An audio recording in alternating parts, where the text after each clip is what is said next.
4 de junio de 1944, en algún lugar a las afueras de Harlan, Iowa.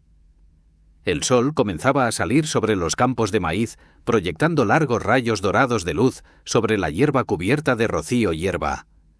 El olor de la tierra húmeda se mezclaba con algo más dulce, el aroma cálido y pegajoso de la miel que emanaba de las hileras de colmenas alineadas ordenadamente junto al granero. John Winslow Carson, de 36 años, estaba de pie con una mano apoyada en el tosco marco de madera de una colmena, con la camisa de franela se pegaba a su espalda debido a la humedad matinal. Las abejas zumbaban tranquilamente a su alrededor, entrando y saliendo dentro y fuera de sus catedrales de cera con precisión militar. En ese momento no parecía un granjero, sino un general tranquilo que presidía un ejército de 1000 alas. Sumergió una cuchara en un tarro, la miel espesa, ámbar y brillante, y luego la dejó caer lentamente en forma de cinta de vuelta al vaso. Su voz, ronca por años de tabaco y fríos inviernos de Iowa, rompió el silencio. «Lo más dulce del mundo», murmuró. «Pero esta guerra no tiene nada de dulce». A sus espaldas, el lejano rugido de los motores se hizo más fuerte. No eran tractores, ni camiones, aviones, bombarderos estadounidenses B-17 en un vuelo de entrenamiento, volando bajo sobre campos de cultivo, rumbo a Inglaterra, a Europa, al infierno. John entrecerró los ojos para mirar el cielo. No saludó con la mano. Solo miró. No había nadie a quien saludar. Ya no. Su hermano Mark se había embarcado el invierno pasado. No había recibido cartas en semanas. La guerra parecía otro mundo, uno que se había tragado a todos los hombres sanos y había dejado atrás a granjeros como John. Con abejas, sudor y silencio, alcanzó otro frasco cuando un gruñido bajo atravesó el zumbido de las abejas. Un camión militar se detuvo en el camino de grava. Pintura verde oliva. Insignias del ejército de los Estados Unidos. Un soldado salió con una carpeta y un acento plano de Iowa. «John Carson». «Ese soy yo», respondió con cautela. «Estás en la lista. Estamos requisando miel para enviarla al 8º Ejército. Aquí dice que tienes 350 colmenas, ¿verdad?» John dudó. «Es cierto, pero allí realmente necesitan miel». El soldado no sonrió.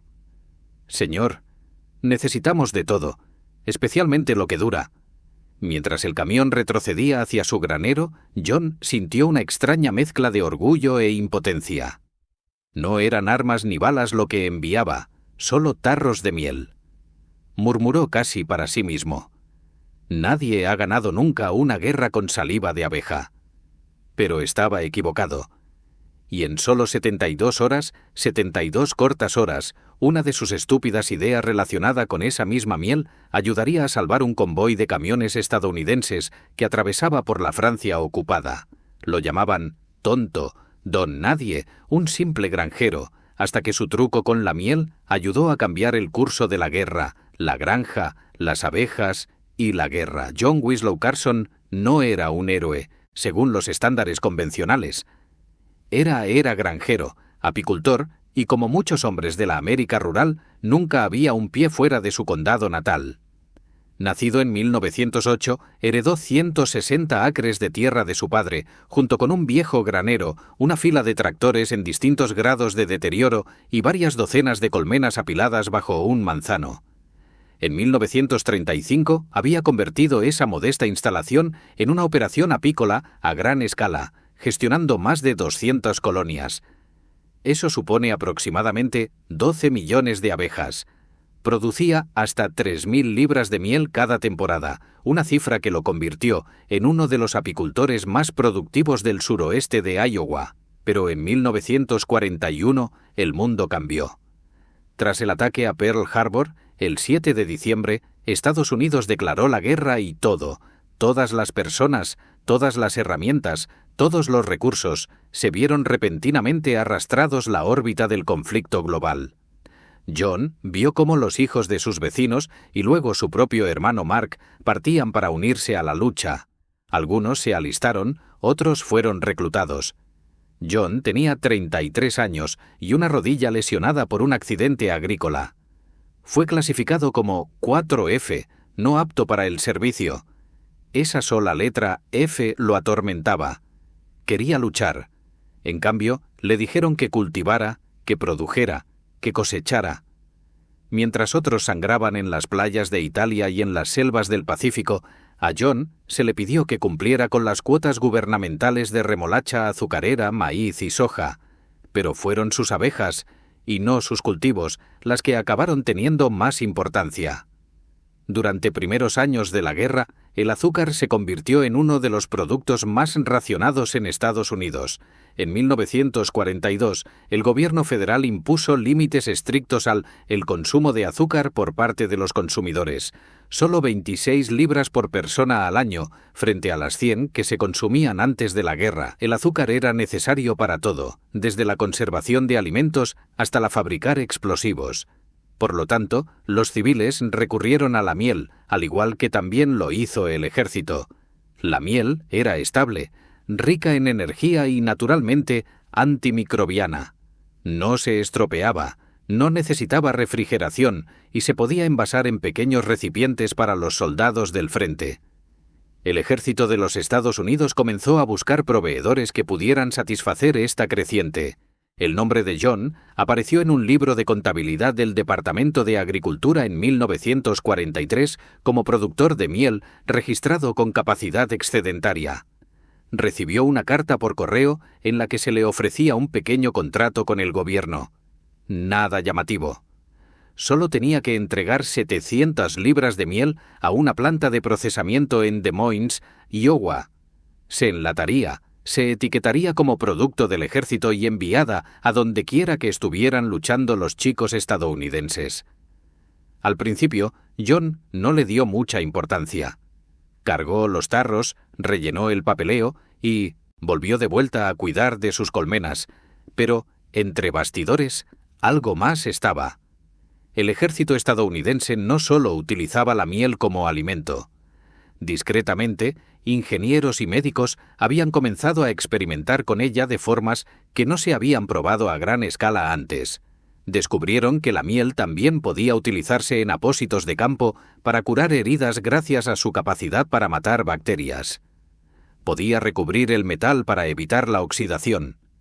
Mezclada con cera de abeja, podía moldearse para crear sellos impermeables e incluso utilizarse para silenciar el chirrido de las juntas de los vehículos durante las operaciones de sigilo. Y allí, en la granja, John no tenía ni idea. Para él, la guerra seguía siendo algo lejano. Las cartas de Mark llegaban con menos frecuencia. Las cartillas de racionamiento se iban agotando. Los cielos se llenaban con el rugido de los aviones que pasaban. Y las abejas seguían trabajando. A finales de 1943, John había ampliado su explotación a 350 colmenas. Eso significaba que tenía más de 20 millones de abejas a su cargo, que producían suficiente miel como para llenar un pequeño vagón de mercancías. Sin embargo, seguía convencido de que estaba al margen. No podía saber que su silencioso trabajo en el corazón de Estados Unidos pronto chocaría de frente con uno de los experimentos logísticos más audaces de la Segunda Guerra Mundial. Solo haría falta un momento, una idea y un truco tan estúpido que nadie pensaba que pudiera funcionar. Primeros esfuerzos y resistencia. En la primavera de 1944, John Winslow Carson producía más miel que cualquier otro granjero de su condado, cerca de 4.000 libras. Pero mientras la miel fluía de sus colmenas, su frustración aumentaba con cada envío que realizaba. El gobierno no le decía a dónde iban los frascos. No había reconocimiento, ni agradecimiento, ni prueba de que estaba ayudando. Cargaba barriles en la parte trasera de camiones del ejército que llegaban sin rostros, solo manos enguantadas, firmas recortadas y el zumbido de un motor que desaparecía la colina. «Es como tirarlo al océano», le dijo a un amigo. Ni siquiera estar seguro de que lleguen a un soldado. Sus vecinos no le facilitaban las cosas. «¿Sigues jugando con el jugo de las abejas?», le preguntó uno en la iglesia. «Estamos tratando de ganar una guerra aquí». Otro murmuró entre dientes. He oído que el ejército va a enviarte una medalla hecha de panal de miel. John fingió reír, pero la amargura se le quedó clavada. Había perdido a 2 amigos íntimos por el reclutamiento, y la última carta de su hermano estaba fechada en diciembre. Ahora era abril. Cada noche se sentaba en silencio, con una mano en la rodilla, leyendo esa última carta una y otra vez. Mark había escribido: «Tenemos frío, estamos mojados, a veces pasamos hambre, pero seguimos avanzando, siempre avanzando. Si envías algo, envía calor». Esa frase, «envía calor», se grabó en la mente de John. Así que empezó a ver la miel de otra manera. No era solo comida, era energía densa y de combustión lenta. Era impermeable, pegajosa, duradera.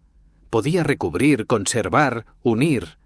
Recordó cómo su abuelo solía pulir sus botas con una mezcla de cera de abejas y aceite. Cómo un vecino utilizó miel para tapar una fuga en el radiador de un Ford modelo A. ¿Y si la miel pudiera hacer más? Una tarde, mientras intentaba arreglar una bisagra pegajosa de la puerta de su granero, mojó un trapo en una mezcla de miel vieja y aceite de linaza y lo frotó en la bisagra oxidada. El chirrido se detuvo al instante. A la mañana siguiente, un camión del depósito de Des Moines llegó temprano. El mismo uniforme, el mismo portapapeles, pero esta vez el cabo al mando parecía agotado.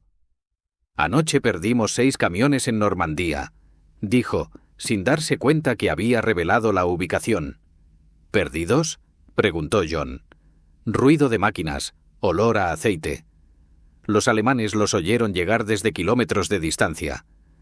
No podemos acercarnos sigilosamente con camiones que apestan a diésel y crujen como ataúdes. Algo hizo clic. John se inclinó hacia adelante. «Tengo algo». El cabo una mirada en blanco. «Quiero decir, tengo un compuesto. Lo hice yo mismo. Cierra bisagras. Cubre el olor. Solo es miel, cera de abejas y aceite de linaza. ¿Quieres que untemos saliva de abeja en los camiones del ejército?» John no se inmutó. Podría salvar 6 camiones la próxima vez. El cabo se rió a carcajadas. «¿Hablas en serio?» «Muy en serio». Esperaba que se burlaran de él otra vez, pero en lugar de eso, el cabo se detuvo un momento y dijo: «Está bien, una caja. Se la llevaré a los chicos de Fort Riley, a ver qué dicen». Esa noche, John no durmió. Pasaron días, luego semanas, sin noticias. Volvió a sus colmenas, observando a las abejas bailar en espirales apretadas sobre los marcos. Todo en ellas era precisión silenciosa. Sin desperdicio, sin ego, solo función. Pensó en cómo las abejas recubren sus colmenas con propóleo para sellar las grietas y amortiguar las vibraciones y ocultar su presencia a los depredadores. Murmuró entre dientes: «Esas pequeñas bastardas llevaban haciendo sigilo mucho antes de que nosotros lo descubriéramos». Entonces, el 12 de mayo, un sedán militar negro se detuvo en su jardín. 2 hombres salieron del coche. Uno llevaba un brazalete de médico. El otro era de logística. No uniformes, solo abrigos marrones y ojos de acero. «Hemos oído que has estado mezclando algunas cosas», dijo el hombre del abrigo. John asintió. «Hemos hecho una prueba de campo», añadió el otro. «En 3 camiones recubrimos los ejes, las puertas y las campanas extractoras con tu compuesto». Y John preguntó, apenas respirando. Corrieron en silencio. Olía como una panadería, pero corrieron en silencio. Los alemanes no los oyeron hasta que estaban detrás de la cresta. El hombre le entregó un papel a John. «Con efecto inmediato, estás autorizado a producir 100 galones de compuesto al mes. Nombre en clave: Sweet Silence». John parpadeó. «Disculpe». «Sweet Silence», repitió el oficial, «Bienvenido a la guerra, señor Carson». En ese momento, las abejas de fuera sonaban como abejas, sonaban como tambores. Acababa de cruzar una línea invisible de granjero a activo, y nadie, ni siquiera John, Entendía todavía hasta dónde iba a llegar esa estúpida idea. La estúpida idea echa raíces. A finales de mayo de 1944, John Winslow Carson ya no se dedicaba solo a enviar miel. Estaba fabricando un barril tras otro para la guerra. Su taller, que antes era un tranquilo almacén para las cajas de abejas de invierno, se había transformado en una línea de producción rudimentaria, pero implacable. Cubos de miel cruda junto a cubas de cera de abeja derretida y bidones de aceite de linaza. El aire del interior era espeso y dulce, casi nauseabundo. Todas las superficies brillaban por la pegajosidad. Las moscas zumbaban en las ventanas como prisioneras. A John no le importaba. Tenía pedidos que cumplir. Cada semana, un camión militar llegaba desde Fort Riley, Kansas, para recoger el compuesto, ahora etiquetado como SSC7, abreviatura de Sweet Silence, compuesto número 7. Los contenedores no llevaban ninguna otra marca. Nadie en el ejército dijo John dónde había ido a parar ni cómo se estaba utilizando, pero en la segunda semana de junio obtuvo una pista. Llegó una carta, no de su hermano, sino del sargento Benjamin Gentry, de la 59a División Logística, Teatro Europeo de Operaciones. Escrita a mano, breve. Vuestras cosas funcionan. Codifiqué 5 vehículos la semana pasada. Los alemanes no nos oyeron llegar. Les tomamos por sorpresa a las afueras de Karán. 2 camiones enemigos destruidos. 0 bajas estadounidenses. Olía a Navidad. Sigue así. John leyó la nota 2 veces, luego la dobló cuidadosamente y la colocó dentro de un frasco de cristal en su estantería, como si fuera una pieza de metal hecha de palabras. Aún así tenía preguntas. ¿Funcionaría esto? ¿Podría la miel marcar realmente la diferencia? ¿O fue solo una? El tipo de historia que cuentan los soldados antes de que empiecen a volar las balas de verdad. Empezó a experimentar mezclando nuevas fórmulas, ajustando proporciones. Una mañana, mientras aplicaba una capa más espesa a un viejo eje de plataforma, notó algo extraño. La capa cerosa no solo reducía el chirrido, sino que aislaba la rueda de la vibración. No solo amortiguaba el sonido, sino que también amortiguaba la detección. Y en la Segunda Guerra Mundial, donde columnas enteras de camiones podían ser localizadas por sensores acústicos aéreos, la vibración era importante. Así que envió una nota a quien corresponda. El compuesto ahora actúa como amortiguador de vibraciones en superficies metálicas. Pruébalo debajo de los capós de los vehículos, las puertas laterales y las juntas de los tubos de escape. Además, repele el agua. Una semana más tarde llegó una respuesta, esta vez mecanografiada. Probamos sus modificaciones en 8 jeeps que se movían a través de un seto cerca de Saint Lô. La amortiguación redujo el alcance de detección acústica en un 25% aproximadamente. Bravo. Adjuntamos la autorización para aumentar a 200 galones al mes. Prepárense para enviar al puerto de Liverpool para equipamiento previo a la invasión. Invasión de Liverpool. De repente, todas las piezas encajaron. John sabía lo que se avecinaba. Todos lo sabían.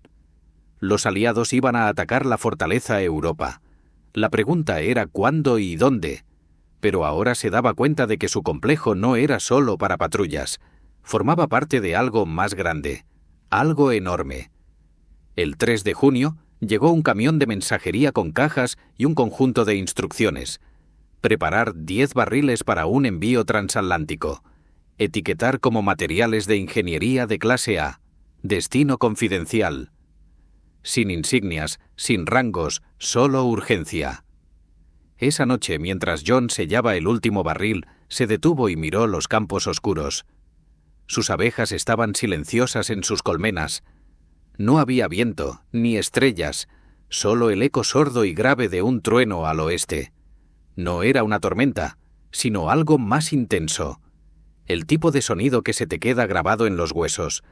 Aún no lo sabía, pero esos barriles aterrizarían en Normandía en menos de 10 días, y en algún lugar detrás de las líneas los hombres untarían el estúpido compuesto de miel de un granjero en las puertas blindadas antes de adentrarse por el tramo de carretera más peligroso de la guerra. Lo que comenzó como un experimento en un corral acababa de cruzar el Canal de la Mancha. Miel en el frente. Normandía. 12 de junio de 1944, 6 días después del día D. En el caos del campo francés, convoyes de camiones estadounidenses avanzaban ruidosamente por carreteras llenas de cráteres al amparo de la oscuridad. Los setos eran densos. El enemigo seguía atrincherado y las emboscadas alemanas llegaban rápidas y sin previo aviso. Pero esta vez algo era diferente. Según el capitán Lawrence Mendel, de la Tercera División Blindada, una serie de camiones modificados se habían movido silenciosamente por una zona cercana a Smeer Eagles, pasando lo que los exploradores llamaban una zona de muerte. Sin ruidos metálicos, sin puertas que crujieran, sin olor revelador a diésel. Éramos fantasmas, escribiría Mendele más tarde. Esperaban motores y traqueteos. En cambio, les dimos silencio y melaza. Ese silencio tenía un nombre. Dulce silencio compuesto número 7, un recubrimiento oscuro y pegajoso aplicado a los ejes, bisagras y válvulas de escape. Los mecánicos de campo lo llamaban grasa. La infantería lo llamaba sirope fantasma. Pero fuera cual fuera el apodo, funcionaba. En Iowa, John Winslow Carson no tenía ni idea lo que estaba pasando. Él seguía produciendo, fundiendo, removiendo. Tenía las manos llenas de ampollas por la cera caliente. Le dolían los brazos de cargar barriles, pero no paró. Entonces, el 22 de junio, un mensajero militar llegó con algo inusual. Un sobre de Manila, sin marcas, que contenía una fotografía. Era en blanco y negro, granulada y con los bordes rasgados, pero mostraba lo que importaba. Un convoy estadounidense de 6 camiones aparcados a salvo detrás de unos setos cerca de Cararán. Un soldado estaba agachado junto a una rueda, sosteniendo un cepillo en una lata, con una inscripción a lápiz en la parte posterior. «Tus cosas nos salvaron». Esa foto impactó a John más que cualquier carta. Significaba su trabajo, sus abejas, su granero. Su sudor ya no era solo trabajo local. Ahora formaba parte de la maquinaria de la liberación. En julio, el Comando Logístico del Ejército de los Estados Unidos autorizó la ampliación de Sweet Silence a una docena de unidades de ingeniería. Más de 400 galones por semana se enviaban al extranjero. Las fuerzas británicas y canadienses comenzaron a solicitar el compuesto para sus incursiones nocturnas en K y más allá, y aún así se mantuvo el secreto. Los alemanes notaron menos sonidos, culparon al terreno, al viento, al clima. No sabían que un granjero de Iowa, un hombre que antes no conseguía que le respetaran en la tienda de piensos, había inventado una tecnología de sigilo, utilizando nada más que la naturaleza. Entonces llegó la primera prueba real. En la noche del 29 de julio, la inteligencia aliada interceptó un plan alemán para bombardear una ruta de reabastecimiento estadounidense cerca de St. Lou. Al menos 3 divisiones dependían de esos camiones. Si eran alcanzados, todas las posiciones del frente se verían obligadas a retirarse. Se tomó una decisión: desplegar un convoy completo, 84 camiones recubiertos en un dulce silencio. Los mecánicos solo tuvieron 6 horas para aplicar el compuesto.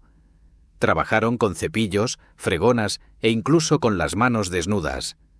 La mezcla era espesa, picante y se adhería a cada junta y costura como la savia de un árbol herido. A las 02:00 horas, el convoy se puso en marcha. No faros, sin revoluciones del motor, sin chirridos, solo sombras rodando a través de la niebla. Los exploradores alemanes no los oyeron. Los morteros alemanes no dispararon. Y a las 06:00, todo el suministro se había completado sin una sola pérdida. Ni un solo camión fue alcanzado, ni un solo soldado herido. El informe posterior a la acción fue breve. El silencio preservó el secreto operativo. Se recomienda continuar utilizando el compuesto SS7 en los convoyes nocturnos. Por primera vez en el teatro europeo se había producido un milagro logístico y nadie podía explicarlo. Pero un hombre en Iowa tenía una idea porque esa misma mañana recibió otro paquete. Este era de su hermano Mark. Dentro había una chaqueta de campo gastada que apestaba a sudor y gasóleo y una nota. «Tu miel llegó antes que yo». John dobló la nota, se la llevó al pecho y se sentó en el escalón fuera de su granero.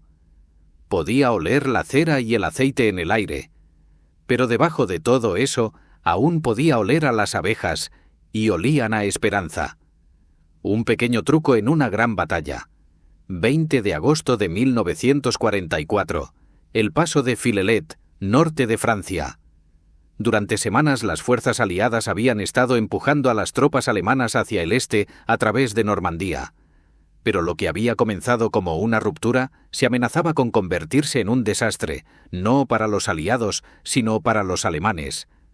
Casi 50.000 soldados del Wehrmacht quedaron atrapados entre dos ejércitos aliados que convergían. Si lograban encerrarlos, la línea alemana en Francia se derrumbaría. Si escapaban, la guerra en Europa se prolongaría durante meses. El paso, un corredor de apenas 20 de tierras de cultivo destrozadas y caminos embarrados, se convirtió en un campo de batalla de desesperación.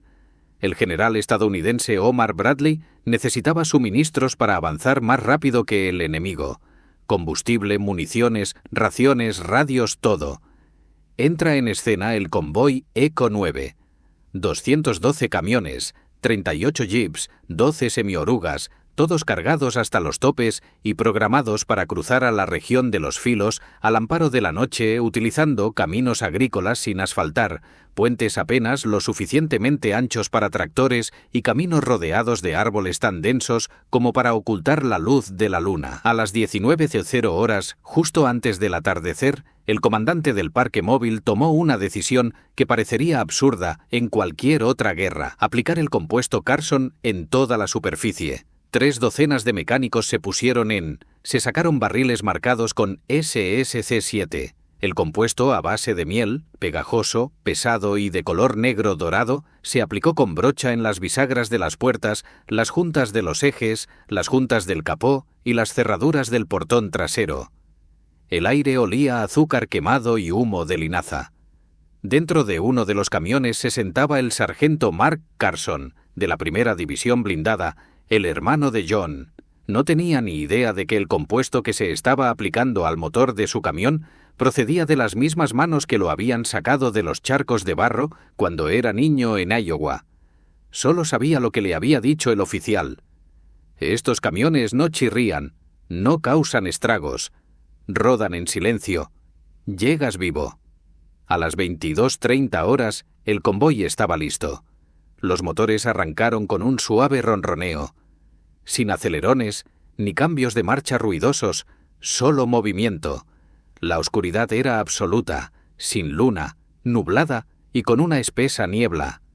Se prohibieron los faros, se impuso silencio radiofónico. Solo las estrellas, apenas visibles a través de la neblina, conocían la ruta. A medida que el convoy avanzaba, pasó a menos de 1000 metros, poco más de media milla, de una unidad de morteros alemana escondida en un seto cerca de Trun.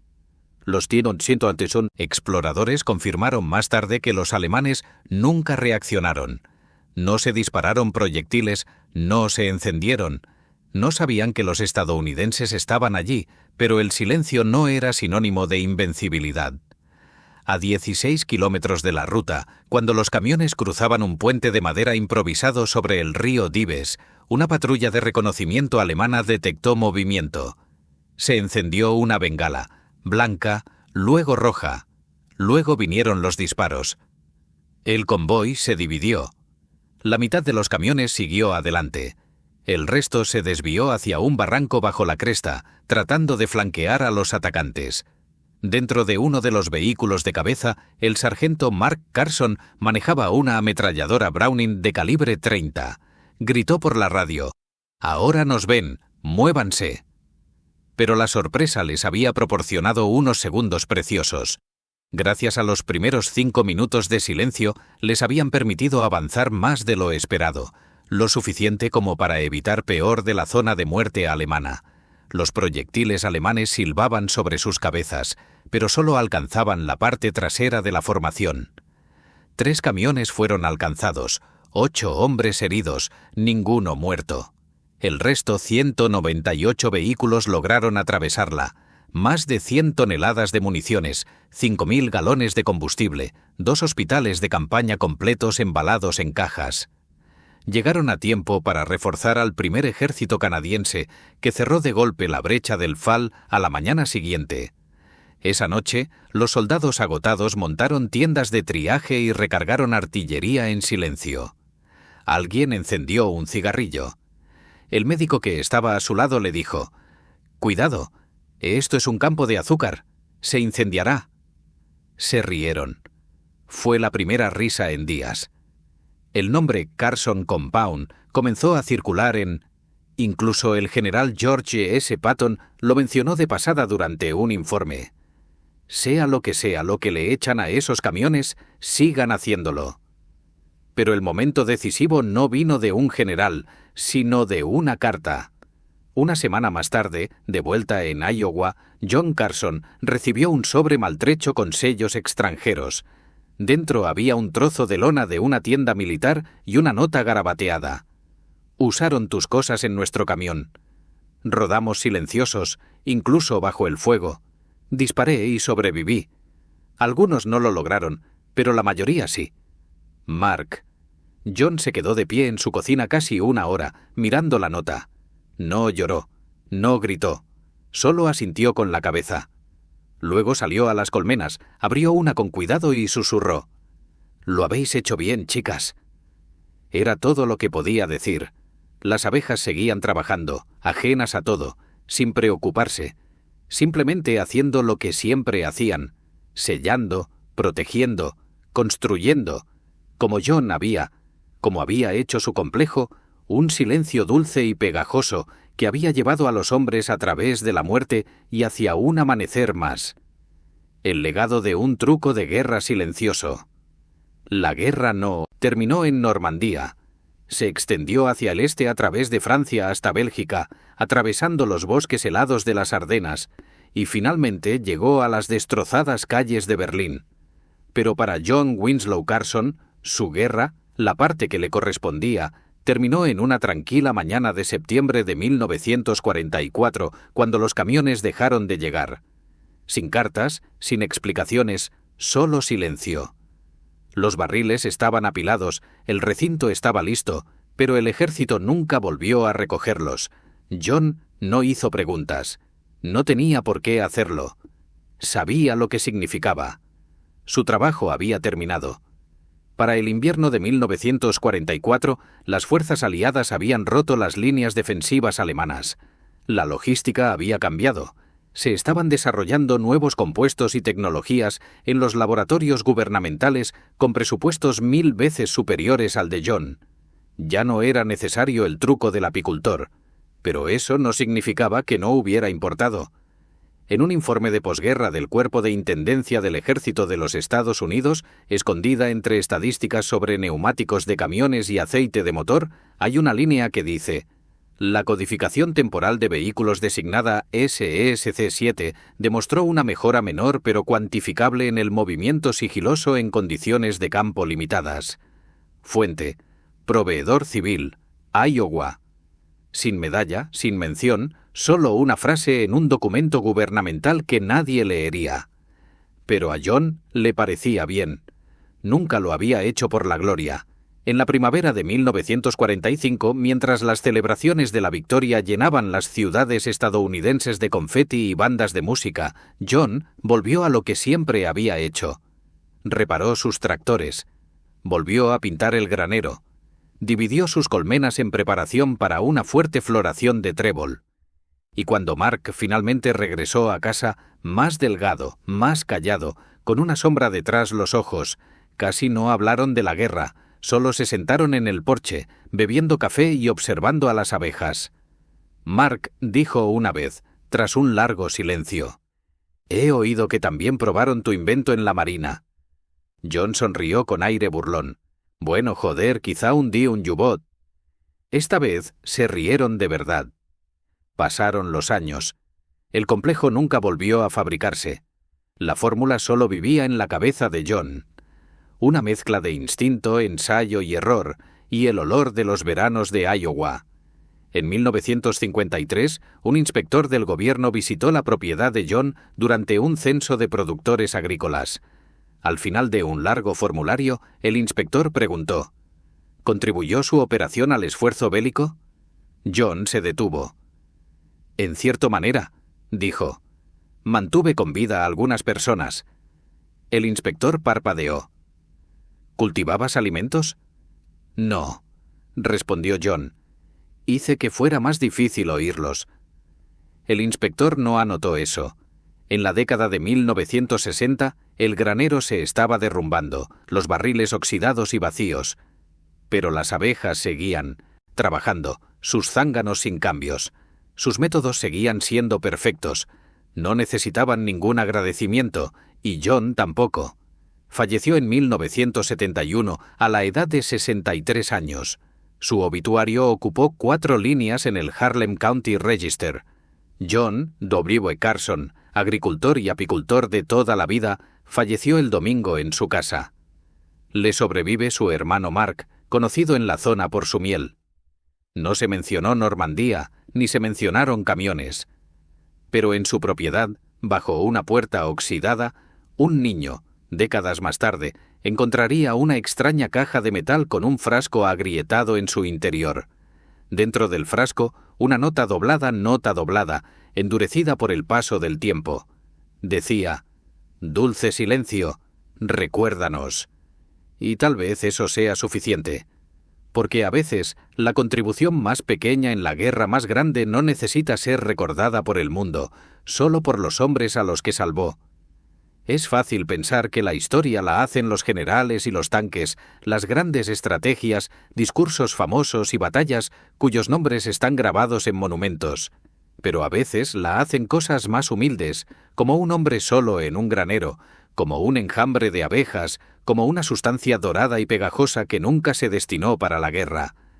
John Carson nunca asaltó una playa. Nunca disparó un tiro. Pero su miel, su llamado truco estúpido, rodó por el barro de Normandía. Cruzó puentes bajo el fuego enemigo. Se pegó a los ejes de los camiones que transportaban a los a casa. E hizo algo que casi nada más en la guerra hace jamás. Salvó vidas sin quitar ninguna. Hay algo profundamente estadounidense, profundamente humano en esa idea. En medio del conflicto más mortífero que el mundo había visto jamás, un hombre que utilizaba el recurso más antiguo y natural de la tierra pudo inclinar la balanza, no con violencia, sino con ingenio. Un frasco de miel se convirtió en un arma de silencio. Y por un momento, el silencio fue victoria. Así que tal vez valga la pena preguntarse: ¿cuántas otras pequeñas contribuciones hemos olvidado? ¿Cuántas guerras se han resuelto no con balas, sino con ideas? Y aquí va mi pregunta para ti. ¿Cuál es la forma más inesperada en la que has visto a alguien marcar la diferencia? Deja tu respuesta en los comentarios. Los leo todos. Y si esta historia te ha sorprendido, si te ha hecho pensar de otra manera sobre la guerra o sobre lo que significa servir, compártela. Pásala. Porque a veces la parte más dulce de la historia es la que casi nos perdemos.